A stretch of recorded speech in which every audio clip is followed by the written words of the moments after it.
I've always thought of myself as kind of tight with money. Maybe not as penny pinching as some, but more aware than most when it comes to my spending habits. So, very recently I had to ask myself, am I cheap? Let's take a look.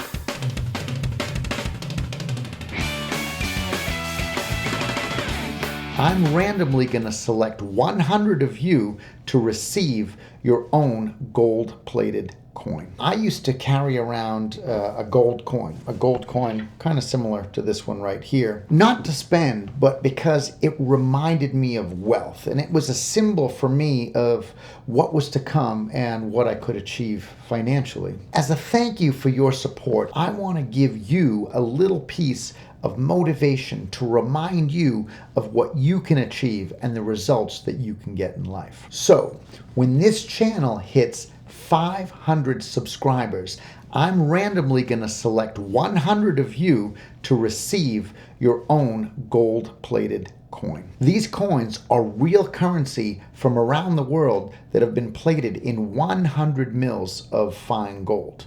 Now, this might not make you rich, but it just might give you enough inspiration, as sometimes just holding a little bit of wealth in your hands can make you feel a certain way and drive you to go out and achieve the best results. My hope is that you not only achieve all of your financial goals, but also that you then take that knowledge and go out and pass it back to the world. All you have to do is hit that subscribe button, like this video, and you are automatically in the running. When I was younger, that kind of began my road of buying and selling, right? I've always been a buyer and seller of merchandise, if you will. Today, I own many different businesses that involve buying and selling. In one of my earlier forays, I learned a lot of valuable lessons from a particular purchase. You see, I've always known that it's unwise to spend too much on something when I know that with a little time and effort, I can find it out there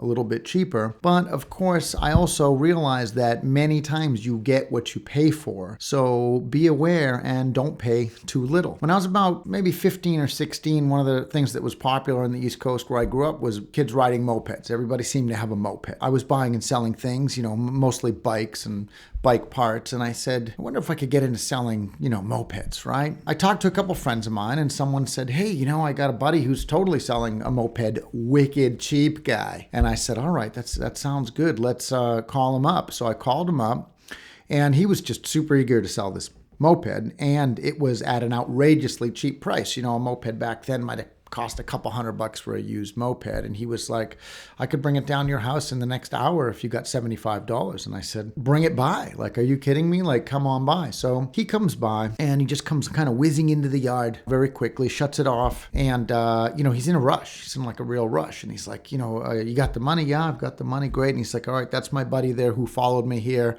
in that car. And he's waiting. So I don't want to keep him waiting. Let's do the deal. So we do the deal and give him the $75 and I get this moped.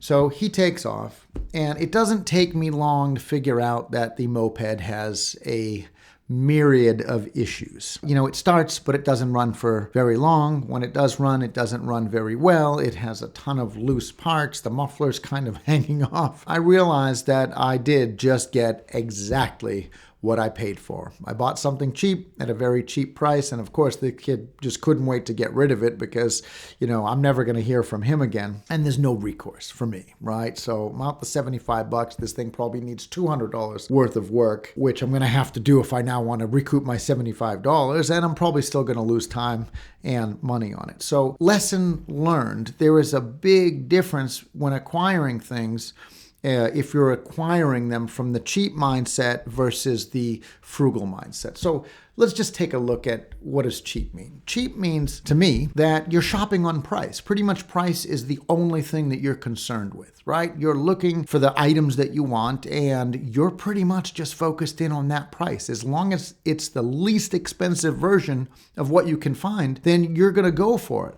The problem with that is that you're not really looking at the quality and the attributes. You are only looking at the bottom line. You're only looking at the price. You're not always looking at what you're getting fully with the best set of glasses, right? You're just looking through rose-colored glasses and saying, hey, this is just the perfect item at the perfectly lowest price I can possibly find. So your focus is very, very narrow when you're just shopping on price. Also, you're not looking at the total attributes. Like I looked at that moped, but I didn't test it really and say, okay, this works, that works, everything works, and I'm getting a really good bang for my buck here. I just knew that it was a cheap price, and I was kind of happy to get rid of him quickly too, because I'm like, why is he selling it so cheap? Like, I don't want him to change his mind.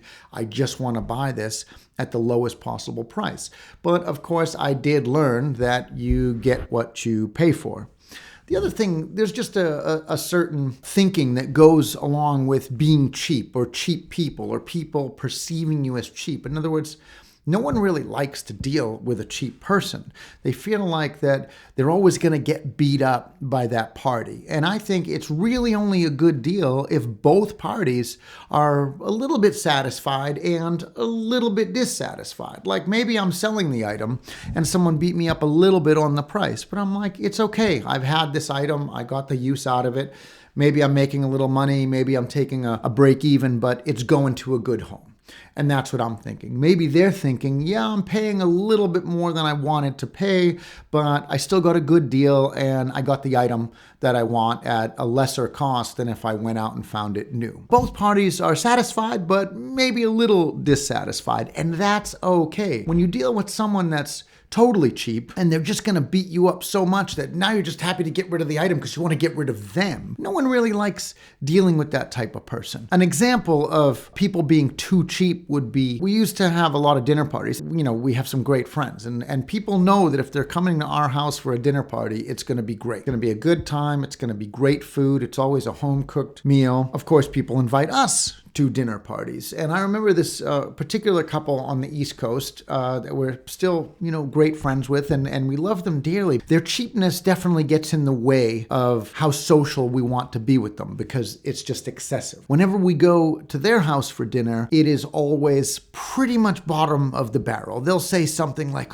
it's been such a long time and I really just kind of been craving something and I decided we're going to have it tonight while you guys come over. I've really been missing the taste of a good hot dog. And they would do things like this repeatedly again and again. And of course, there's barely, enough to go around, and it's very kind of chintzy and sort of cheap. And I've got nothing against, going to a ballpark and having a good hot dog or throwing them on the grill, but this is just kind of how they operated all the time. Of course, when they came out to our place, it's, prime rib and lobster Newburg, So every time they invite us, less and less would we want to go because we find ourselves going there and not only being disappointed, but leaving extremely hungry. And these are people who don't earn six-figure incomes. They earn seven-figure incomes. And they do this with everything they do, but act like the cheapest thing is always the thing they want. On one hand, you could see why they have the money because they earn it and they just don't spend it and they save every penny. On the other hand, if you're cheap, you end up living a cheap quality of life and you feel it. You reap the non-benefits of living like that, but so do the people around you because they want to spend less time with you and say, we may love that couple, but it's literally just a cheap experience and we don't want that all the time. And I'm not downing people for being cheap. Saving money is what this show is all about. It's to teach you how to earn more, save more, be better with your money. But at the same time, when you're lowering your quality of life and long term maybe hurting your final value because something cheap also doesn't last as long. There's something to be said for that too. When I lived in Maine, it snowed a lot. Thank God in Nevada, we don't really get any snow unless it's in the mountains. But when I first moved there, year one, let's say, I had to go buy a shovel. right? And I go to the hardware store and I'm just looking for the cheapest possible shovel. I need a shovel to clean my driveway and clean around my car, and it's going to snow 200 inches over the winter in Maine. Of course, I buy the cheapest shovel, but not only do I buy the cheapest shovel, I also look for one that maybe is slightly damaged or doesn't look as good as the other shovels. And I go over to the hardware store manager and say, hey, this one's a little damaged. The handle's a little loose. Something I know in my mind that I can probably just fix with a screw. And I say, do you think they could discount it? Now, the shovel was probably already $12.99 20 years ago, but of course they discount it and I leave with my $10 shovel. Very quickly, I realize I have to put a little bit more time than I thought into fixing it, so I do, and then I begin to use this cheap shovel. Of course, the snow in Maine is wet and heavy, and it just comes down, and then it comes down again, and then 3 days later, it's going to snow again, and this is the whole winter. So I end up fixing this shovel several times, all the way to the point where the edge is so destroyed of this plastic shovel that I end up rebuilding the edge with some sheet metal and riveting that together and just cobbling this thing together to get through a winter. It doesn't even last the first winter. Of course, I end up tossing that shovel because at the time I was young and still trying to save every penny and be cheap. I went out and bought the same shovel, just brand new. And that finished out my winter. So lesson not learned, right? I realized in the next years when, the snow kept coming and I bought better and better shovels, that if I had just bought a better shovel to begin with, it would last me longer. See, a good shovel is going to cost, $39, $49, like a really nice one, but it's going to last years, whereas two $10 shovels didn't last a season. So was that money completely wasted? Absolutely. Am I better off buying something that costs a little bit more, but having it last a longer period of time? When you divide it up over the years it lasted, it actually cost way less than the less expensive shovel. Another thing I would do this with, of course, was t-shirts, right? You go through t-shirts, being a young man, I'm touring and playing and rocking out all over the world. And when I am home, I'm working on my home and I want to be comfortable. So I was going out and buying these 3 packs of $9.99 t-shirts at the big box store. Well, I quickly learned my lesson there too about being too cheap, because I would wear these shirts a few times, wash them a few times, and already like little pinholes and holes and things started to show up. Maybe the threads would come undone on the sleeve. And eventually, within a year, these shirts were rags. Right? Just take them all and boom, they are just rags. So was that money completely wasted? Maybe not, because I wore the shirt. I certainly got some use out of it. Years later, I have a little bit more money and I start shopping with more of a frugal mindset. So what does that mindset look like? Well, I find a better shirt. I look at the reviews. I say, okay, this looks like a higher quality shirt, something I can enjoy, but it's a little expensive. Maybe it's $25 a shirt.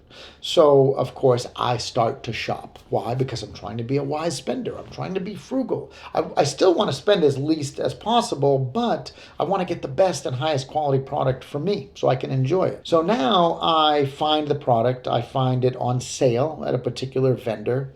And maybe they have a discount coupon too, that if you buy it on this Black Friday sale or whatever, now you can get a $25 shirt that's $19.99 that's going to be 5 or 10% off. And now I'm paying $18 for a shirt. And I say, well, that's, great. Like that I can get into. I started buying things like that with more of that mindset and ended up having a better quality shirt that lasts a very long time. I mean, those shirts I still have today. Sometimes when you're too cheap and not frugal, you're not doing the most wise thing. You're not spending wisely. You're just spending cheaply. You're looking at price only. I do this with everything now. I mean, I'm frugal about my gas buying, right? Maybe I have to drive an extra couple blocks to get to the gas station that has the fuel that's on sale, but I'm not buying the cheapest gas. I'm buying the best gas I can find for the best price. Bottom line is that it doesn't pay to be cheap at the end.